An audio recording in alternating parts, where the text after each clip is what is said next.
മനുഷ്യൻ ഏറ്റവും അധികം ലഭിക്കണമെന്ന് എപ്പോഴും ആഗ്രഹിക്കുന്നത് എന്താണ്?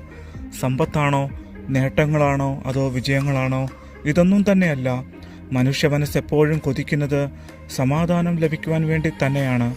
ശരിക്കും പറഞ്ഞാൽ നമ്മൾ ഈ ജീവിതത്തിൽ കാട്ടിക്കൂട്ടുന്നതെല്ലാം സമാധാനം ലഭിക്കും എന്നുള്ള വലിയൊരു പ്രതീക്ഷയോടെയാണ്. കഠിനമായി അധ്വാനിക്കുന്നവർ കരുതുന്നു അധ്വാനിച്ച് പണം സമ്പാദിച്ച് സ്വസ്ഥമായി സമാധാനമായി ജീവിക്കണമെന്ന്. കൂടെ ജോലി ചെയ്യുന്നവർ നമുക്കൊരു ബുദ്ധിമുട്ടാണ് എന്നുള്ള ചിന്ത വരുമ്പോൾ അവരൊന്ന് മാറിപ്പോയാൽ സമാധാനത്തോടെ ജോലി ചെയ്യാം എന്ന് നമ്മൾ ആഗ്രഹിക്കാറുണ്ട്. മദ്യത്തിനും മയക്കുമരുന്നിനും അടിമപ്പെടുന്നവർ ആഗ്രഹിക്കുന്നതും അവർ ഇത് ചെയ്യുന്നതിലൂടെ സമാധാനം ലഭിക്കുമെന്നാണ്. എന്നാൽ ഈ കാര്യങ്ങളൊന്നും നമുക്ക് സമാധാനം തരികയില്ല. അഥവാ സമാധാനം ലഭിച്ചാലോ അത് അല്പനേരത്തേന് മാത്രം നിലനിൽക്കുന്നു. അപ്പോൾ ശരിക്കുള്ള സമാധാനം എങ്ങനെ ലഭിക്കും? നമ്മുടെ സൃഷ്ടിതാവായ ജീവനുള്ള ദൈവത്തെയും ദൈവത്തിൻ്റെ പുത്രനായ യേശുക്രിസ്തുവിനെയും അറിയുകയും ആ ജീവനുള്ള ദൈവത്തെ പൂർണ്ണമായും ആശ്രയിക്കുവാനും